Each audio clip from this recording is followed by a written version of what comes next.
حیدرآباد کی انتہائی دینی، علمی اور مذہبی شخصیت اور خانوادہ شرفی چمن کی برگزیدہ ہستی اور سجادہ نشین تاج العرفہ مولانا ڈاکٹر سید شاہ محمد حمید الدین شرفی قادری رضوی، جن کا کل انتقال ہو گیا، بعدیدہ نے سپرد لحد کر دیا گیا۔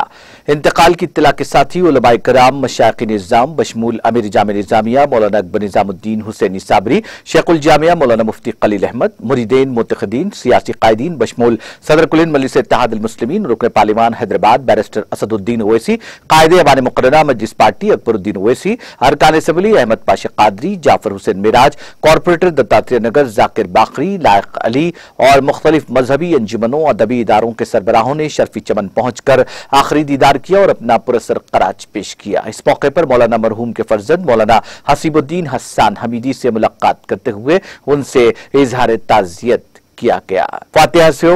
ہفتہ بعد نماز اثر مسجد شرفی چمن میں مقرر ہے۔